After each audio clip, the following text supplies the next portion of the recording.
Hello and welcome, listeners, to the true iteration of That's a Good Card. I'm Ya, and with me is my amazing co-host, Kyle, and he's going to have the challenge of getting me to say, "That's a good card."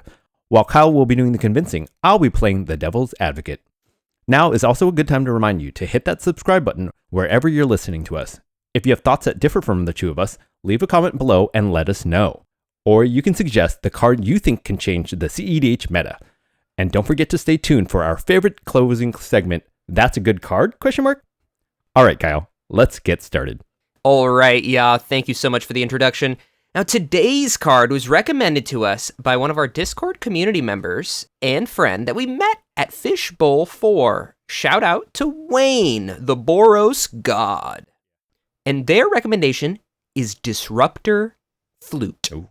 Now, Disruptor Flute is a 2-cost artifact, 2 colorless mana, and it has Flash. And it reads, as Disruptor Flute enters the battlefield, choose a card name. Spells with the chosen name cost 3 more to cast. Activated abilities of sources with the chosen name can't be activated unless they're mana abilities. So, just to reiterate, it's a 2-cost artifact with Flash. When it comes into play, you're naming a card. This is not a trigger, it's an as it enters. So you're naming a card, and spells with the chosen name cost 3 colorless more to cast, and then activated abilities of sources from that name, whatever you named, can't be activated unless they're mana abilities. Yep. Cool, so let's talk about where we see this card played. So we went to our handy-dandy site, CEDH Analytics, and found that of recent, it's been in 42 lists, which is on the lower end of cards that we've talked about on this podcast, but realistically, it's pretty high, just because of the kind of like the spread of the different deck lists we've seen, as well as the fact that this card was just printed pretty recently. So this card came out in Modern Horizons 3, so it hasn't been around that long, and the fact that it already has seen play in 42 different decks is pretty cool. So let's talk about the list that we are seeing it in. The first, shout out to Connor, aka Mihali's Zhulodok list. What a badass. So Zhulodok is playing this. That's so cool. Not only won CEDH 7 the Bird Bash, which is a tournament that I played in up here in the Pacific Northwest, they also just top 4'd recently in the Pacific Northwest Championship tournament. Down in Portland, right? Yeah, in Portland. Yep. So it was back-to-back successes. Yeah. Won the tournament and top 4'd right after for this Zhulodok list. Shout out to Connor. Awesome human being. I can't shout them out more than I possibly am right now, but that's awesome. Shout out them. But they play Disruptor Flute in their list. So we also see it in like all of the mono-colored lists. So we're talking Magda or Alexios in mono red. We're talking Urza or Thada Adele in mono blue, including in Comedian's Urza list.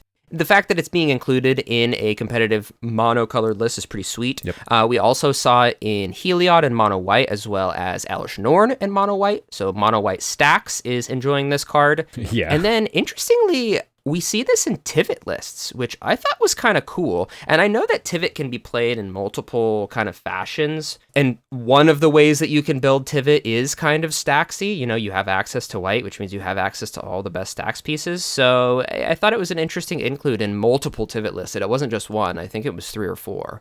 So, but yeah, overall, we're seeing it in monocolored lists and then a sprinkle of other Staxy stuff.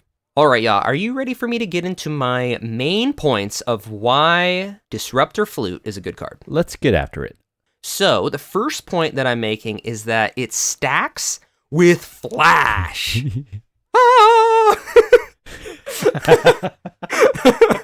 So, stacks with Flash sounds freaking awesome. One of my favorite stacks pieces, just in general, it's been around a while, but is Pithing Needle. Yeah. And I feel like Pithing Needle, or this card, is so similar to Pithing Needle. It gives a very similar effect where, you know, you're picking a card and that card is getting shut down. So it's Pithing Needle if it were in the backseat of Lightning McQueen's car.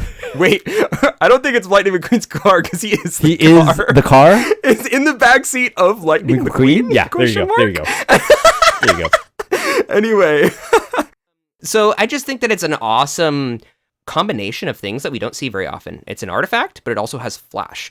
So, I mean, it does exist, but it's not something that's common, and it's definitely not common in the CEDH sphere. So that's just kind of my first point is, it's a gotcha. It's something that your opponents aren't going to see coming for multiple reasons. One, because it's hidden information and you get to, attack something on the stack if you'd like. Yep. Or it's just simply a card that's not seeing a ton of play, so people aren't going to play around it. I really like this kind of niche place where it's at. It's Stax, it's an artifact, and it's flash. It's got a lot going for it. It's kind of got that wall of text that we talk about all the time, power creep. Power creep. So, I mean, that's a good sign. I love this type of card where it's like, I have a response. Like, I look forward to saying, I have a response, and then flashing this out, because nobody sees it coming. Yeah, exactly. And it's so interesting, too, because it's almost more punishing than a counterspell at times. So because it just kind of sticks on the board and it stops activated abilities of thing, sometimes you're like, oh man, my thing's just going to get countered. And it's like, no, your thing's going to stick around, but it's useless. Yep. So I really like that about it. I also kind of mentioned it when we were introducing the card, but the fact that it's not a triggered ability that people can respond to when you name the card, because it's an as it enters. Yep. Is relevant. Yep. Once this card resolves, you don't have to point a target, you don't have to tell anybody what you're naming, you just cast your flute, ask people if it resolves, and then after it resolves, you can name whatever you want and no one can respond to it. So, you have the keys. You're able to do whatever you want with it, and you're not giving your opponents a window to potentially react to it. They just have to decide while it's on the stack, am I countering this or not? I don't know. I guess I'm going to let it through. Shit, it's screwing me over. Ruh-roh. Yeah, and there's nothing you can do about it. So that's my first point, is it's Stax with flash. It's a toolbox. Yep. It's got everything going for it. My second point is kind of counter to the first point, which is that it's flash, it can be used as interaction. It can also be used really proactively. And this is something that I actually reached out to Connor and asked, like, hey, what practical application does this card have in your deck that you can, like, anecdotally speak about to kind of give me a good idea of, like, how good this card is? Because we talk about this all the time, especially with a card that we haven't tested very much. And I think technically this is in my Moxfield list for my Gandalf Stax list, but I haven't actually played that deck in months. So I've never tested it. That being said, I want to kind of pick the brain from somebody, get real world examples of how this card can be effective. So I'm just going to read off a couple of examples that he gave. The main ones are using it as a proactive piece against common commanders in the pod. So he kind of talked about how, because in our meta, we see a lot of Sisay and we see a lot of Kenrith. Mm-hmm. Sometimes it's really just a turn 1 Disruptor Flute, name Kenrith or name Sisay. And now that costs 3 more to cast. Immediately, you are putting those lists behind. And it's extra effective in mirror matchups. You can even use this same thing, practical speaking, applies for Nadu. So you can, if you're turn 1 on the play, you just play your Disruptor Flute, name Nadu, and now Nadu's sitting there going, I need 6 mana to cast the only way that I win this freaking game. Yep. It's quite potent. So, not only are you using it for that gotcha, but you're using it proactively to slow down an opponent that could be a troublesome matchup for you. And that's another thing, is because you're playing Stax, you kind of have a good idea of what decks are hard for you to manage and what decks you can manage easily, especially looking at your own starting hand. So, for example, if you have a Drannith in hand and you're looking at your pod and you're playing against 2 opponents that are very commander-centric, and then you're playing against another opponent who is maybe not commander-centric, but maybe, like, I don't know, dockside, early dockside is what they're going for all the time. And you know that that's what they're going for. Maybe then instead, because you have a Drannith in hand, you Disruptor Flute turn 1, name dockside, and then turn 2 Drannith, and before anybody can get something out, or vice versa. Yeah. Right? So I think it's one of those cards that, for proactive use, it's not necessarily seen as proactive use. You're kind of baited into thinking it's not, like, you shouldn't just slam it turn 1, seat 1, and name something because it has flash. But from what Connor described, using it proactively is super effective. Is that something that you thought of when you first looked at this card, was using this proactively? Yeah, I was definitely thinking that. Like, I think that I saw the word flash and was like, immediately thought about how I could get somebody with it, like I was describing earlier in your first point. But the more I thought about it, like the more, honestly, the more important this part of that second ability, I think that's the most potent part about this card is like that second ability, and like being able to play that out early over like the reason you play this, I think, over like a Pithing Needle or Phyrexian Revoker, both of which do the same thing for a similar cost. Yeah. Is this adds a tax to things that if you want to play that card, you can play it, but you're going to have to pay more for it. And generally, you're going to name something cost efficient like a Dockside, even like a Soul Ring, right? Yeah, it could be anything. Right. Yeah, 100%. So I also really like this. This is, we're going a little off the tangent, but what is that blue spell that says everybody plays with their hands open? Oh my gosh. That everybody can see their hands. I'll put it up on the screen, but I love that card and it causes so much chaos. This Disruptor Flute with that card is so hot because you can see everybody's hands, so you know what to name. I think that's hilarious. But anyway, I'll put the card up on the screen. But I thought that's pretty niche. But that's just to bring it back. My second point is that not only can this be used reactionarily, but you can use it proactively to stop one or multiple decks at the table. Did you find the name of the card? It's called Telepathy. Okay, Telepathy is that blue spell. For 1 blue. Why don't you read it off? Yeah, read it off for us. Telepathy. For 1 blue. Your opponents play with their hands revealed. And it's an enchantment, right? Yeah, it's an enchantment for 1 blue. That's pretty good. Okay, so your hand isn't revealed, but everybody else is. That's so funny. That's so funny. All right. So that's my second point. It can be used proactively as well as reactively. My third point is that it stops an abundance of win lines. Yeah. The most notable that Connor mentioned to me that seemed to be really effective is just simply naming LED to stop breach lines. If you name LED, like they crack their LED, discard the whole hand or whatever to make however much mana, and then you're just like, cool, in response, I flash in Disruptor Flute, naming LED, and then they just, the Hello Darkness, my old friend starts playing in their head, right? So I think that's something that's something to be, there's something to be said about being able to stop the second most potent win line that we see in CEDH.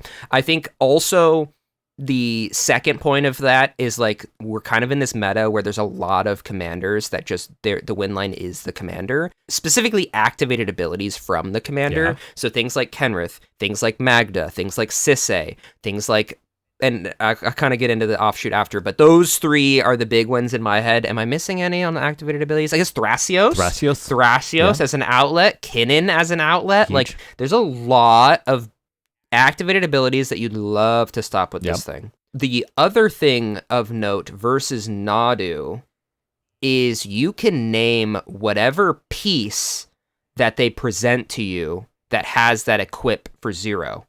So if they show you a Shuko, you can flash in Disruptor Flute, name Shuko. Shuko can't equip. Yep. So on cast, same with Nomad's Encore, the one that the white... Mm-hmm. Yeah, the white creature that activates for 0, like whatever piece they present to you, and when the alarm bells start going off, and you realize that these activated abilities, because almost all of them, if not all of them, besides I think Sea King's Blessing, there's probably other ones, but most of them are activated abilities of things that are doing the targeting. Yep. There's some that are more like cast a spell, blanket target a lot of things, but it's really effective versus those Nadu tools, the Nadu toolbox. So I love that about this card. I think finding ways to adapt to your local meta, and this card being that inclusion, because when Connor was talking to me, I was like, damn, that's 100% true. Pacific Northwest is riddled with Kenrith and Sisay. It really is. There is not nearly as much Rogsai. There's quite a bit of blue farm. It's a really control heavy region, so we see quite a bit of blue farm, but we see more blue farm than Rogsai, which isn't always the case. Like when we went to California, there was way more Rogsai than so much Rogsai. Yeah, But that's my last major point, is it just stops a ton of lines. Did I miss any lines that are really common? Honestly, that you could think of? I think you could even name something as simple as like naming the Thassa's Oracle, right? Or a demonic consultation, because sometimes in those situations, because proactively, especially if you see them going down with like, oh, this is gonna be tight, like this person's gonna have to scrape together mana, like, and that's kind of the case a lot of the time. They're scraping together mana and adding three generic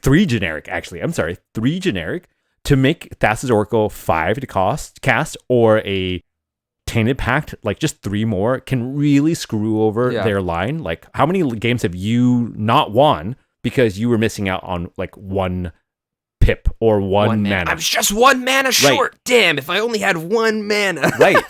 The classic plight of the Magic the Gathering player. I think that makes a really big difference. And this is much more effective, I think, than people would. Like, yeah, if the person's going to have it, they're going to have it anyways. And this isn't really going to stop them. I mean, sometimes this shit just gets fierced. Right. You're just like, Disruptor Flute? Yeah. And everyone's like, oh, shit. And then they just go, Fierce Guardianship? Yep. And they go, oh. So, I mean, it is an artifact. So, and so third point, it stops a lot of major win lines and major commanders that we see in play. Yep. And then my last number 4 point, is that it's just consistently able to be played on turn 1. Yeah. I mean, it's 2 generic mana. If you can't make 2 mana in CEDH on turn 1, probably mulligan bad, or you got really unlucky and you mulliganed low. Agree. So, I mean, it's very easy to just land Soul Ring Disruptor Flute, naming Sisay. Oh, so good. So good. Chef's kiss. So that's kind of my last point, is I love to see consistency in a card and make it easy to cast. 2 generic mana is pretty damn easy.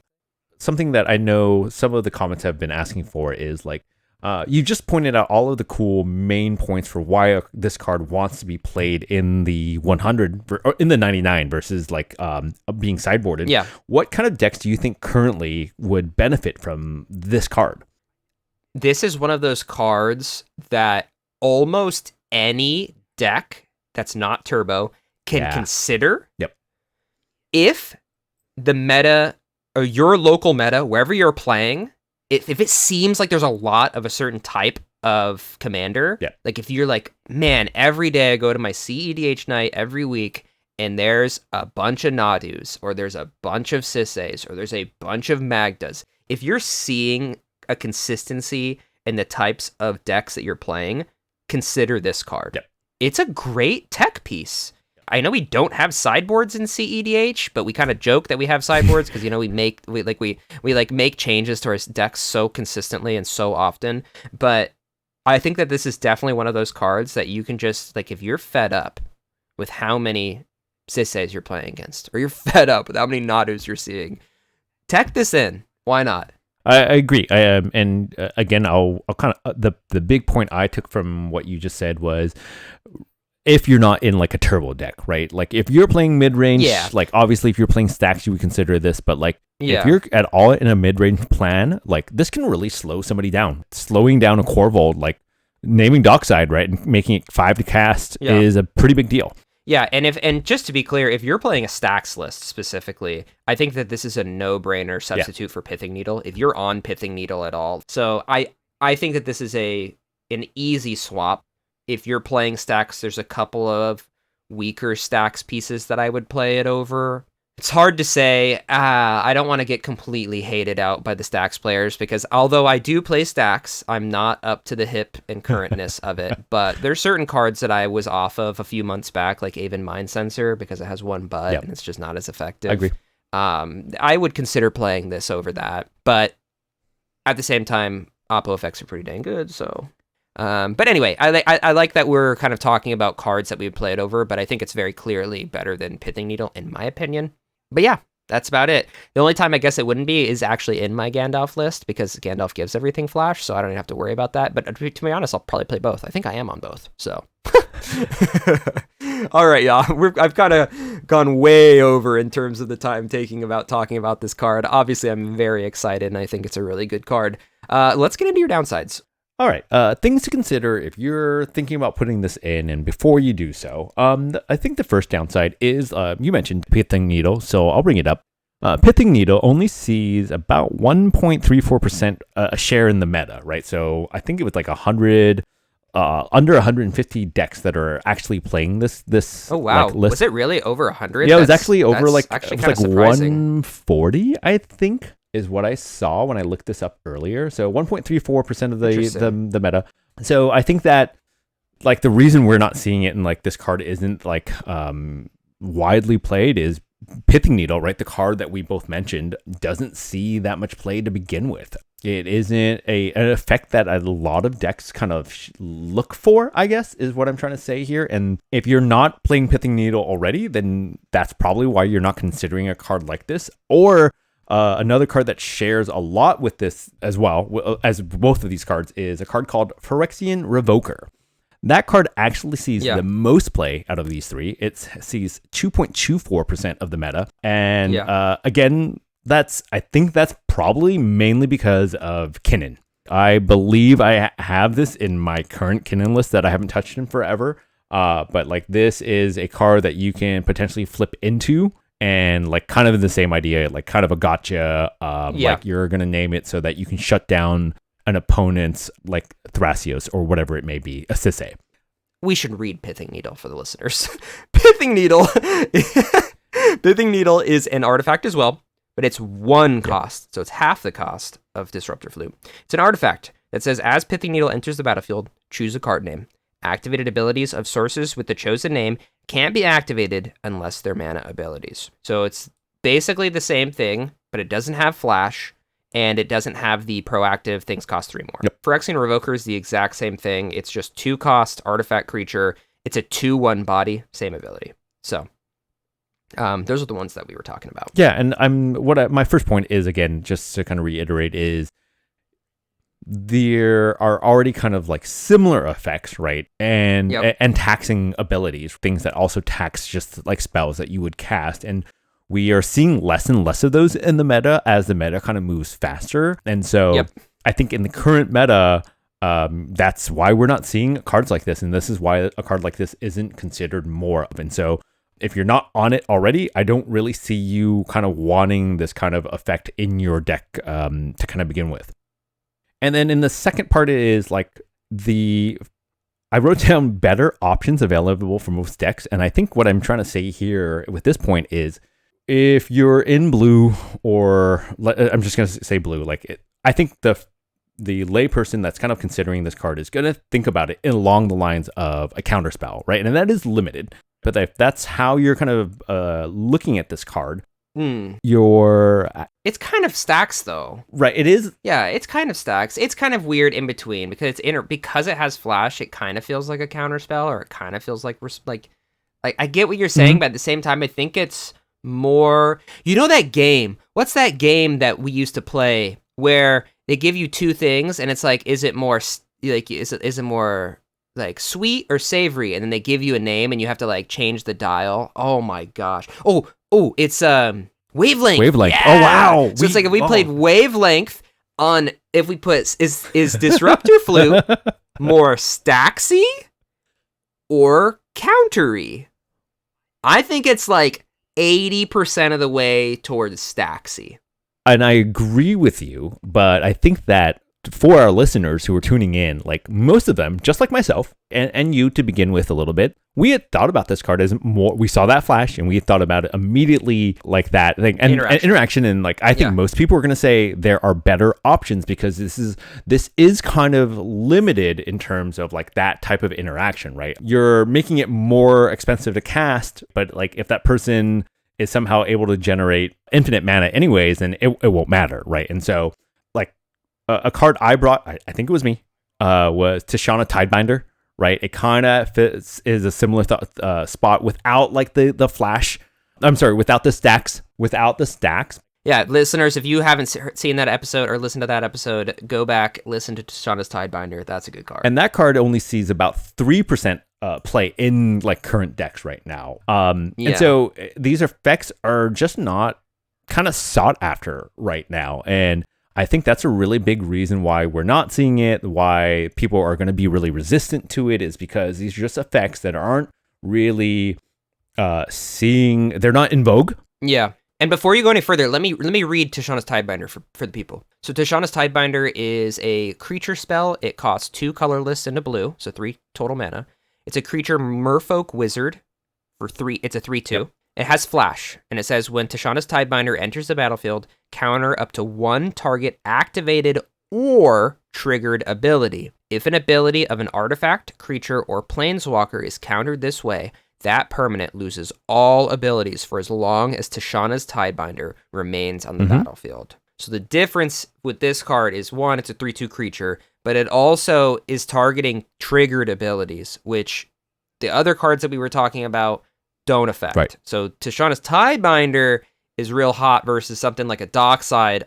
The ETB triggers on the stack, and Tishana's Tidebinder stop people from getting treasures. Yep. Like, that's kind of the difference in the effectiveness. But continue on.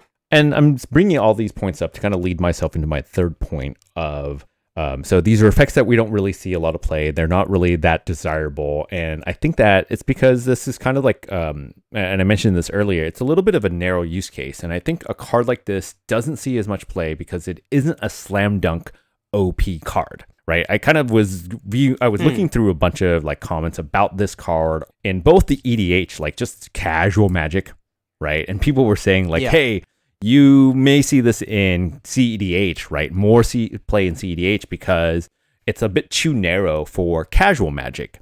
And I'm going to say it's still kind of a narrow use case even here. Again, you have to know what your meta.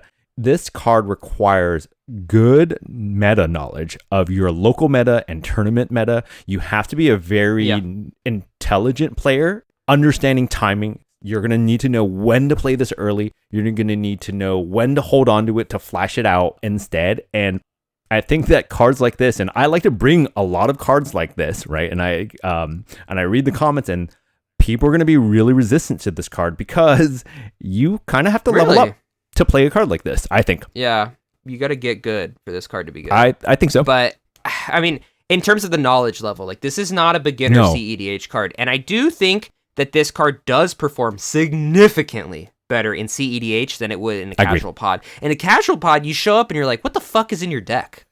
You're like, what card is that? Like, nobody knows what you're bringing. Right? There's 30,000 Magic the Gathering cards. And you know what? In casual play, I like to bring out the bangers, the ones that I want people to grab the card, be like, can I read that? Because so this card is not the best for proactive use in casual. This card would suck. You're also it's a very salty card. I'm gonna proactively name Grizzly Bears. Get wrecked. It's a very salt-inducing card too, right? Like you're really gonna get hated on if you play this card or Pithing Needle. Oh, in casual, even in high-powered, I could see people flipping tables over this. Like, if let's say like high-powered, somebody is playing like what's a classic high-powered? I'd say like something like Paco and Halden. If you're just like turn 1 Disruptor Flute, name Paco, the Paco player is gonna be like, what the? Here's a question for you about this card. Yeah. I was actually reading up the rules a little bit before I jumped in here, and something I wasn't able to find right when I read this card. Let me read this card again one more time for everybody. Let's read the last part. Activated abilities of sources with a chosen name can't be activated unless they're mana abilities. Does that mean if you name Yuriko, right, and it's a card ability, but this card says sources, does that mean you can't ninjutsu in Yuriko? Activated abilities. It is a cost. Ninjutsu is an activated it's a cost, ability. And then colon, right? That's the definition of activated ability. Oh yeah, then I think it does, but I don't know because ninjutsu has some weird rules. Right. So commenters, let us know if this stops Yuriko. My gut is telling me that it does stop it because it's got the colons, so it's an activated ability. At the same time, ninjutsu's got some weird ass. And it's rules. also saying sources, right? Like, so it's not even like the permanent, right? Yeah. And so it's not even a permanent; it's a source, and so I think technically source could be that's how it can affect hand, multiple things, right? Like if you're playing it from hand, it's going to cost 3 more. Yeah, you play it from hand, it costs 3 more. Yeah. So it's kind of covering all those bases. That's like huge, right? Like that's kind of like I may have just made like an upside for both Pithing Needle. Pulling the classic Kyle, right? Pulling the classic Kyle. You're supposed to be the devil's advocate, arguing against this card, saying this card is not good. and you're just giving us more fuel to the fire, or we're completely wrong and the commenters are going to be like, these guys are fools. But I think that brings me back to my last point. Like, this is such a kind of a big brain card. The more I think about this card, the more I listen to you and the more I've listened to what Connor has to say about this card. Yeah. Like, the more I'm like, oh, right. Like, now I see why Wayne, our Boros god, likes this card. For sure. All right. Yeah, what point did I make that you think is the best point for Disruptor Flute? Can I go a little off the script? I kind of want to say it's my own last point where I just said that you have to be more enlightened. I love it. I love it. I was like, I was not that sold on this card until I started talking about my last point about how you had to like really understand the meta and you had to really kind of know this. I'm like, oh shit, like that's kind of cool. And then I may be completely wrong on that whole Yuriko thing, but like, yeah. That's so funny. You're picking your own best point. Wow. I think that might be a first. I kind of feel like if I'm wrong, then it doesn't hit channel abilities, right? Can you name like, okay, I'm about to win. I want to name Beseiju. That's the only card that's going to wreck me. That's going to stop me. Right. Can you name a card like that? Because a channel ability is oh no. That's an ability. An ability. No, it's an ability. It's an activated ability. Again, commenting wrong. I think that from your points, I think the ability to tax an extra 3 on any win line is massive. For an LED to cost 3 now, as they're trying to go through their loop, is absolutely like, it is real heartbreaking. It can be shattering, yeah. Let's get into the point that you made that I thought was the strongest point against this card. And I think it's the fact that you have to be really knowledgeable of your meta, and not only your meta, but we didn't really get into it, but the cards run in certain lists. Yeah. Like you just kind of pointed out there where it's like if you're in a position where you're going to win the game and there's only a couple cards that can stop you from winning the game at that point in time, and you know that 3 lists that you're going against all run that card, it might be pretty cool to just kind of be like, all right, I'm going to name this thing, this ability that's going to stop me, ? But I mean, like, that's kind of like if it only, there's only a couple of like abilities from hand, that activated abilities from hand, that it would actually matter. But I'm thinking like the channel abilities, and I'm hoping that is it. This does stop those. So like Colossal Sky Turtle, Beseiju. If it does stop that, that'd be pretty sweet. Anyway, if it doesn't, regardless, I think that's still the best point, is because you have to know of how to use this card proactively. So you have to know, I'm in seat 1, I'm reading the mulligans, Sisei went to 7, Magda went to 4, and, you know, TNT went to 6. You have to be like, okay, I'm in danger from this Sisei, I'm gonna proactively play it down, name Sisei. And I also think it's kind of cool that because we see the prevalence of Tymna, so much Tymna, it'd be pretty cool to like turn 1, seat 1, name Tymna when you're going against 3 different Tymna decks. And now everybody's Tymnas just suck because they cost 6. I would love that. I would absolutely love that. That would be sick. So, yeah, but that's your best point, is just this card is pretty difficult to pilot. And you might get into that weird zone that we talk about a lot with interaction where you're like, I don't know if now's the time to cast this or if it's a different time. And you might hold it for something better and hold it for something better and hold it for something better. And then by that time, the game's out of your hands. So, cool. All right, yeah. It's time for me to ask the big question. Were you convinced? Is Disruptor Flute a good card? Damn it, I was totally ready to tell you no, not at all. Like, I'm not. But then the more we talked about this card, the more I'm kind of convinced. I think it's a pretty good card. Like, I think unless, I mean, even if I'm totally wrong about this whole cards from hand thing, which I totally could be, even without that, I think that there is a lot that this card has to offer that you don't get at first glance. I'm actually quite excited to play around with this card and test it out and then report back. Could be a Winota card. You're going to bring Winota out of the The vault? Oh, I don't think so. I think Winota's still really scared of the Orcish Bowmaster. She is still real. She wants protection. She wants witness protection. Okay. From Orcish Bowmaster. Okay, fine. All right, well, we did it, folks. Thank you to Wayne for this card recommendation, as well as thanks to Connor for giving us some insight on this awesome card that performed really well in tournaments. Yep. All right, y'all. Are you ready for our closing segment? Oh, yeah. That's a good card, question mark? So, listeners, if you haven't played this game with us before, we like to end our podcasts by playing a game where one of us will be providing just the name of an obscure Magic card to the other person. And it's the other person's job to guess everything about that card. We're talking cost, type, color, activated abilities, triggered abilities, anything that the thing could possibly have. So we'd also like to ask you to play along with us. Once I give the name of this week's card to Ya, go ahead and pause the video if you need some time to think about it. Make your guess. Throw it down in the comments. I know a couple of you do that. That's awesome. Thank you so much for driving that comment engagement up. Whoop, whoop. But are you ready for today's card? I am ready. All right. Today's card is Onslaught. Onslaught. Onslaught sounds like a Golgari. Black and green. Oh, maybe red. Would you do that to me? Would you give me a tricolor card? Jund? Would you give me a Jund? Is it a Jund? Would you give me tricolor? Onslaught. Jund? No, never mind. I'm going to go with red. I'm going to go with red. I'm going to go with a red. Okay, it's a red card. Sorcery. We don't normally. We almost always, unless you picked. I'm going to go red sorcery for. We're doing magic. Onslaught for 2 generic and a red. It's 3 cost. Okay. No, wait. We're going to go 1 red pip. We're going to go run red pip, right? For. Okay. A sorcery for 1 red pip. Don't see that too often. 1 red pip. I'm rocking with it.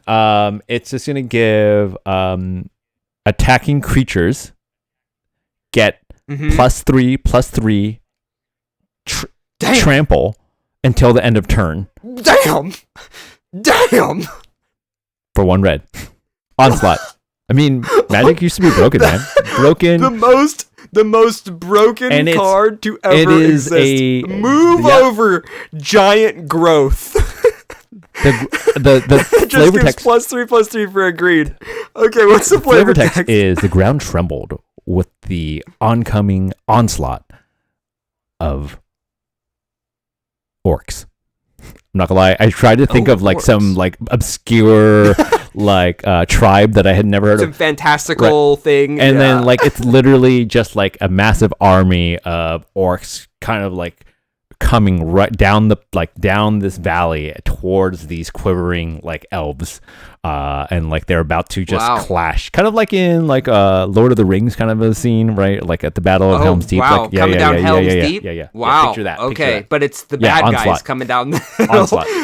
Oh no. All right, you were doing so well. And then I completely changed. No. So it is a red card with 1 pip. Oh, wow. 1 red pip is the cost. Yeah. It's an enchantment. Oh, of course. So this is when it starts getting off the rails. And then your ability is the most fucking broken thing I've ever heard. Dude, it's pretty good, huh? Everything gets +3/+3 and trample for 1 red. Move over, overrun. Is that a card? Oh, wow. Yeah. Oh my gosh. Okay, so the real onslaught is 1 red pip for an enchantment. It reads, whenever you successfully cast a creature spell, tap target creature. Oh, okay. And the flavor text reads, the last thing to go through the Mog's mind was its teeth. That's good. I actually really like that. That's really good. Wow. So the Mog is getting its teeth pushed. That's through right through. Wow. That's an onslaught right there. But yeah, I mean, yeah, you know, you were doing great. You had me, then you lost me. I think that if it were printed in your version, this card would be banned in every format. But, you know, it is what it is. Well, if you want Magic, Watsy, if you're listening, I am available. I would love to help design cards. I have better ideas than that. I'm just saving them. Yeah. Yeah. All right. Thank you, listeners, for tuning in to today's episode on Disruptor Flute, and thanks again to Wayne for today's recommendation.